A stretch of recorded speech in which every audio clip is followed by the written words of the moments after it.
میرے ساتھ تو میں آپ سے اگر عرض کروں، میں نے آخری الیکشن لڑا تھا 215 میں ضمنی الیکشن، 14 میں ضمنی الیکشن، اور اس میں آپ بھی سن کے حیران ہوں گے کہ ایک پارٹی بھی میرے ساتھ نہیں تھی۔ مسلم لیگ نے مجھے ٹکٹ بھی نہیں وہ دیا تھا، انڈائریکٹلی کچھ نہ کچھ مدد کی۔ میاں صاحب کا دل اگرچہ میرے ساتھ ہوگا، مگر وہ بھی عملی طور پر میری سپورٹ نہ کر سکے، اور وہ پارٹی ایز اے ہول بھی میری مخالفت میں چلی گئی۔ اسی طریقے سے زرداری صاحب کی پارٹی نے وعدہ کیا تھا، پھر وہ بھی خلاف چلے گئے۔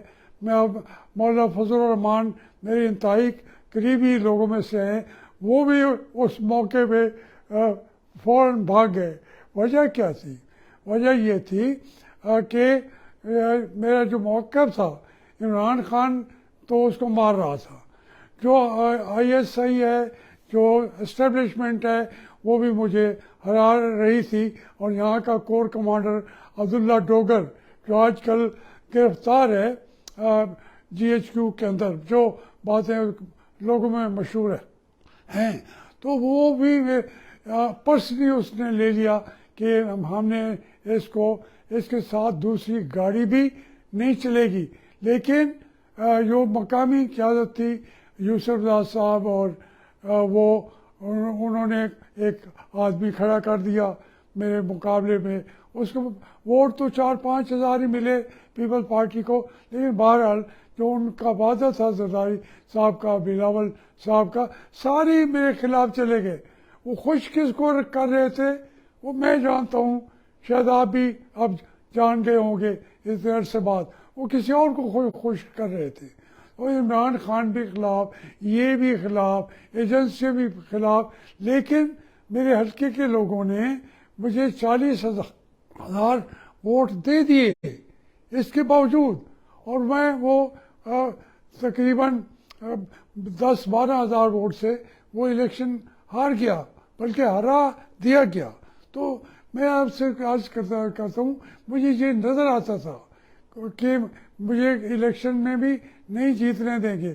پھر 2018 کے الیکشن ہیں، اس میں بلا مقابلہ ایم ایل اے بن گیا، لیکن میرے پیچھے کوئی پارٹی نہیں تھی، نہ مسلم لیگ کا ٹکٹ تھا، اور زرداری صاحب بھی خلاف تھے۔ پھر یوسف رضا ان کے کینڈیڈیٹ تھے وہاں پہ، اسی طریقے سے ابراہیم تحریک انصاف کے کینڈیڈیٹ تھے، جاوید علی شاہ بھی مسلم لیگ نون کے کینڈیڈیٹ تھے، تو میرے ساتھ کوئی تھا نہیں۔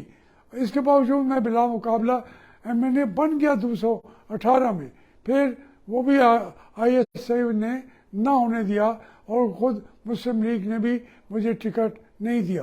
کہنے کا مطلب یہ ہے کہ یہ ایک تنہائی کا سفر تھا، جس کا کہ مجھے پرواہ نہیں تھی۔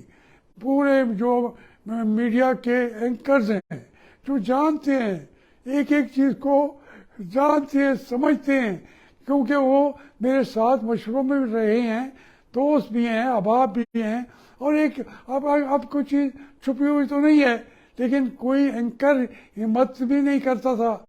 ان کے جو ان کے میڈیا ہاؤسز ہیں، سارے کے سارے میرے خلاف ہو گئے۔ میری باتیں وہ کبھی چھاپتے ہی نہیں تھے، اور لگاتے بھی نہیں تھے۔ کوئی ایک اخبار میرا نام چھاپنا بھی برا سمجھتا تھا۔ میں یہ اس لیے آپ سے کہہ رہا ہوں کہ مجھے اپنے سفر کا پتہ تھا کہ میرے ساتھ کیا ہونا ہے۔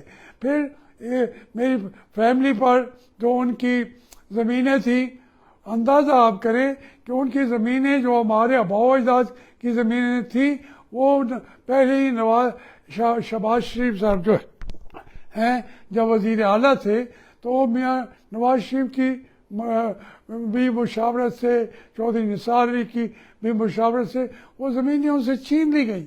کھڑی فصل کپاس کی جو بہت قیمتی فصل ہوتی ہے، وہ بھی ان سے چھین لی گئی۔ میرے جو عزیز و اقربا ہیں، آپ اندازہ کریں، میرا بڑا بھائی جو 80 سال سے اب زیادہ ہو گیا ہے، اس کے اوپر بھی اینٹی کرپشن والوں نے آ کے ایف آئی آر والوں نے عمران خان کے کہنے پہ ان تمام میرے فیملی کے لوگوں پر کیسز چلائے. اللہ کے فضل سے انہی عدالتوں سے وہ بری ہو چکے ہیں. لیکن ان کو کوئی شرم نہیں آئی, آنی بھی نہیں چاہیے تھی. اور پھر آپ اگر آ کے اس علاقوں کو دیکھیں, وہ ابھی تک موئنجو داڑو کی طرح پڑا ہوا ہے. جو وہاں کا سارا ملبہ ہے, شادی ہال ہو یا کاٹن فیکٹری ہو یا کنٹرول شیڈز ہوں یا ہمارے ویئر ہاؤسز ہوں یا مزدوروں کی وہ کالونی ہو یا مسجد ہو, سب کو بکھیر کے چلے گئے. اب وہ آئی ایس آئی بھی وہی ہے. بھائی جرات کرو, کہو کہ یہ زمین ان کی نہیں ہے. ظلم کی بات آپ دیکھیں. باقیوں کے ساتھ بھی بہت کچھ کیا ہوگا. کہنے کا مطلب یہ ہے کہ یہاں اختلاف کرنا اسٹیبلشمنٹ سے آپ کی جرات بھی نہیں ہے. مار مار کے دھواں نکال دیتے ہیں.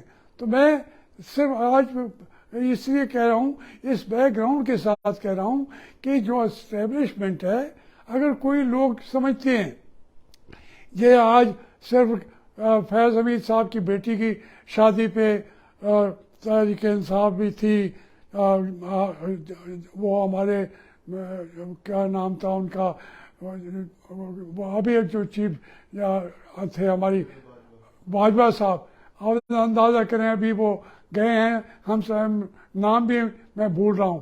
باجوہ صاحب تھے, اللہ کا کرم میں دیکھے کہ ثاقب نثار